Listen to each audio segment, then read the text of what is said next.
Bonjour à tous, c'est Simon Madio, je vous retrouve pour évoquer avec vous le Z50 de ce lundi du côté de Clairefontaine-Deauville, qui nous accueille donc pour un événement sur les obstacles traditionnels, prix Guillaume d'Ornano. C'est la grande course de haie de Clairefontaine avec des chevaux d'âge au départ, 3600 mètres à parcourir sur les balais, donc il y a un lot qui s'annonce encore une fois difficile à déchiffrer. Le départ sera donné à 18h30, ça sera dans le 8e et dernier rendez-vous du programme. On aborde cette épreuve très ouverte avec celui qui sera notre favori et coup de poker, donc le numéro 10, Naruto. Le pensionnaire de Pavel Vovchenko a gagné cette épreuve l'an dernier. Il était en 56 de valeur, il est en 57 cette année, mais c'est un cheval qui adore les pistes rapides, comme cela devrait être le cas lundi. Il a encore très bien couru cette année dans la grande course de printemps du côté d'Auteuil. Il terminait quatrième avec 1 kilo de plus par rapport à ce lundi. Si tout se passe bien, que Kevin Navet peut filer les bons dos, attention, il est capable de garder son titre, ce numéro 10, Naruto.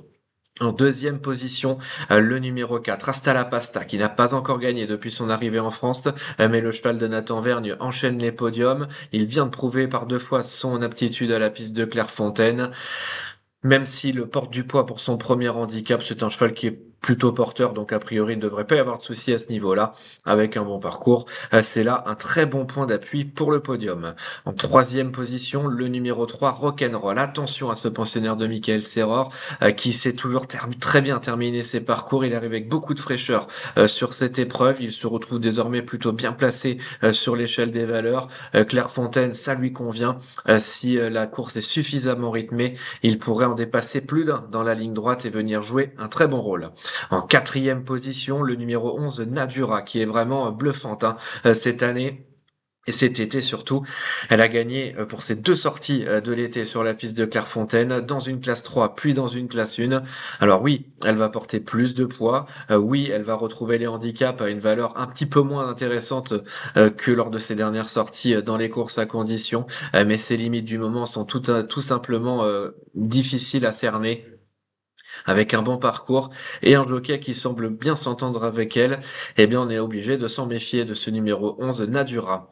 En cinquième position, le numéro 14, le Colombard. Là aussi, c'est un bel outsider. Le cheval de Michael Serror a fait un très très bon meeting de Cagnes l'hiver dernier. Il avait gagné son gros handicap. Il avait confirmé en plus de 62 valeurs dans un autre handicap. Quatrième de la grande course de haie ensuite du côté donc de Cagnes-sur-Mer. Un gros break et puis il vient de faire une rentrée nécessaire, mais il sera sans doute monté en pression sur cette course. Il se retrouve vraiment bien placé en bas de tableau de la première épreuve. Dylan Humeda s'en sert bien, sans avoir vraiment la tête d'un gagnant. C'est un possible trouble fait, c'est une possible surprise dans ce rendez-vous. Enfin, en sixième dernière position, méfiance avec le numéro 15, Risque du Brisé, qui se retrouve cette fois en bas de tableau de la première épreuve, mais c'est la pleine forme pour ce pensionnaire d'Arnaud Chéché et François Pamard d'ailleurs, dont tous les élèves sont en forme actuellement. Le fait lui aussi de se retrouver en bas de tableau avec un petit poids devrait l'avantager.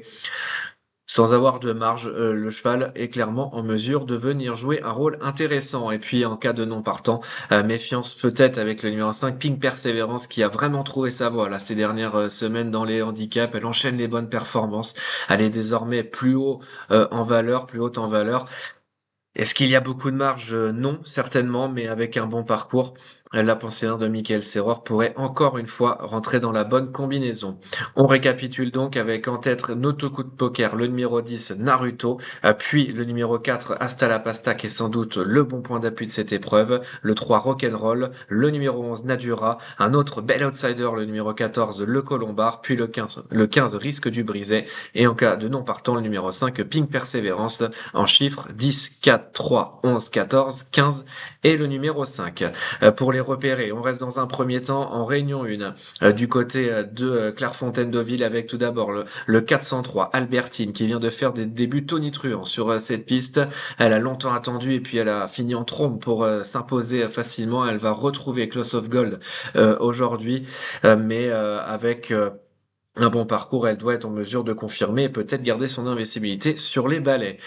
Toujours en réunion 1, on aura le coup de poker ensuite, ça sera dans la 7e avec le numéro 11, Cœur en or. Alors certes, elle n'a toujours pas gagné sur les obstacles, mais sa dernière sortie à ce niveau, elle est vraiment excellente. Elle est revenue vraiment faire beaucoup de terrain pour finir. En 51 de valeur, on la sent compétitive. Les pensionnaires d'Erwan Graal sont plutôt en forme actuellement. Théo Chevillard est en selle. À ce poids-là, si tout se passe bien, que la course est suffisamment rythmée, elle pourrait vraiment venir jouer un tout bon rôle. On ira ensuite en Réunion 4. Ça sera du côté de Mont-de-Marsan avec le 207 Lace Flower. La pensionnaire d'Henri-Alex Pantal a terminé assez loin du côté de Vichy lors de ses débuts, mais elle a refait beaucoup de terrain en retrait dans un lot qui était tout à fait intéressant. Sa fin de course était vraiment concluante dans ce lot qui est quand même moins fort au papier ce lundi. Elle pourrait on pourrait vraiment venir lutter pardon, pour la victoire cette fois. Et puis enfin, en Réunion 6, ça sera du côté des Sables d'Olonne. On ira sur le 312 Kuroko Aloha, qui aurait pu vraiment être un coup de poker, parce que lui aussi, hein, ce n'est pas un cheval évident, il perd souvent du temps en partant. Peut-être qu'avec le départ à l'autostart, il sera un petit peu moins lent dans le parcours. Et puis c'est un cheval qui reste sur 2 podiums sur cette piste de Sables d'Olonne. C'était l'an dernier. S'il n'est pas trop loin à l'entrée de la ligne droite, attention à ce cheval-là qui a un gros moteur hein, qui ne s'arrête jamais. Il pourrait venir créer la surprise. On récapitule donc avec en Réunion 1 le 403 Albertine et le coup de poker le 711 Cœur en or. En Réunion 4 du côté de Mont-de-Marsan le 207 Lace Flower et en Réunion 6 au Sable d'Olonne le 312 Kuroko Loar. Demain vous retrouverez Laurent. D'ici là n'hésitez pas à télécharger l'application si ce n'est pas encore fait, d'aller découvrir le jeu Combiturf qui vous permet d'associer plusieurs chevaux sur plusieurs courses et plusieurs réunions différentes.